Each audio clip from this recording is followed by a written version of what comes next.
तिकडे हिंगोली जिल्ह्यामधील शेतकऱ्यांना पुन्हा एकदा अवकाळीचा फटका बसलेला आहे। अवकाळी पावसामुळे शेतकऱ्यांच्या शेती पिकांचं मोठ्या प्रमाणात नुकसान झालं। आंबा असेल, बियाणांचा कांदा असेल, त्याचबरोबर काढून टाकलेल्या हळद पिकाचं देखील मोठं नुकसान झालं।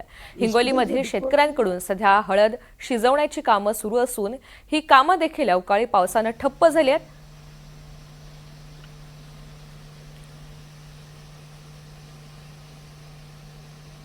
हिंगोली जिल्ह्यातील शेतकऱ्यांना पुन्हा एकदा अवकाळी पावसाचा तडाखा बसलेला आहे। काल रात्री वादळी वाऱ्यासह अवकाळी पावसाने हजेरी लावलेली आहे आणि त्यामुळे शेतकऱ्यांचे जे आंबा पीक आहे, त्याचबरोबर कांदा पीक आहे, यासह जे काढून टाकलेली जी हळद आहे त्याचं देखील मोठं नुकसान झालेलं आहे। मी सध्या खानापूर या गावामध्ये आहे आणि आपण बघू शकता या शेतामध्ये सध्या हळद काढण्याची कामे सुरू आहेत। मात्र अचानक रात्री जे आहे ते अवकाळी पाऊस पडलेला आणि त्यामुळे जी हळद आहे ती भिजून गेलेली आहे। जी सध्या ही कुकरमधून हळद जे आहे ते शिजवण्याची कामं सध्या शेतकऱ्यांकडून सुरू आहेत।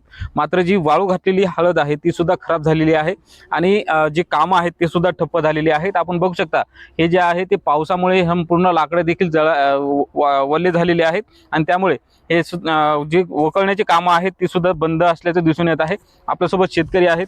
दादा, कसा परिणाम होतोय हळदीवर जे अवकाळी पाऊस झालाय त्याचा काय परिणाम होतो? हळदीवर हे अवकाळी जे पाऊस होतं ना, या अवकाळी पावसामुळे काय होते, अशी बुरशी लागली जाते।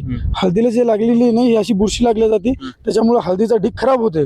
दुसरी गोष्ट म्हणजे काय होते, एक तर सरपण भिजल्यामुळे काय होते की हळदीला लवकर आधन तपत नाही, पाणी तपत नाही, माणसांचं काम होत नाहीये। दुसरी गोष्ट गाडी ढकलायसाठी अवघड जाते, परेशानी जाते आणि लवकर हळद वाळत नाही, त्याच्यामुळे हळद लेट ढोलवर येते आणि शेतकऱ्याच्या आत्महत्यात नुकसान होते। त्याच्यामुळे हे प्रॉब्लेम होते सर। बरं, आता हे सरपण भिजले, आता हे काम ठप्प झाले तुमचे? ठप्प झालं ना सर, काम बंद झालं। रातपासून काम बंद आहे, पाऊस पडल्यामुळे रातपासून काम बंद आहे। आता समोरचे शेतकरी म्हणतात लवकर लवकर कुकर घेऊन येऊ शकत नाही माणूस, त्याच्यामुळे 4-4 दिवस 5-5 दिवस लेट होते, त्याच्यामुळे हे ढिगा अजून खराब होत चालतात। बरं, आता हे जी आतली हळद आहे ती खराब होत चालली आहे? खराब झाली नाही काय, माझ्या हातात हळद आहे ना, हे बघा बुरशी चढली, तिला पूर्णपणे बुरशी चढती।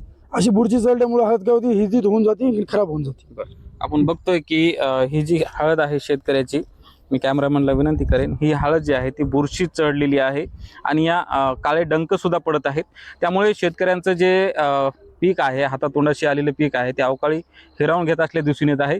खरं तर जी हळद आहे ही मोठ्या प्रमाणात हिंगोलीतील शेतकरी लागवड करतात। मात्र सद्यस्थितीला आपण जर बघायला गेलं तर या हळदीला डंक पडलेले आहेत, त्याचबरोबर बुरशी देखील चढलेली आहे। त्यामुळे शेतकऱ्यांचं उत्पन्न देखील घट होणार आहे। त्याचबरोबर ती बाजारामध्ये हळद नेल्यानंतर तिला भाव देखील कमी मिळणार असल्याचे शेतकरी सांगत आहेत। त्यामुळे एकंदरीत बघायला गेलं तरी अवकाळी पावसाचा फटका जो आहे तो हिंगोलीतील जे हळद उत्पादक शेतकरी आहेत त्यांना बसताना दिसून येत आहे। समाधान कांबळे, NDTV मराठी, हिंगोली।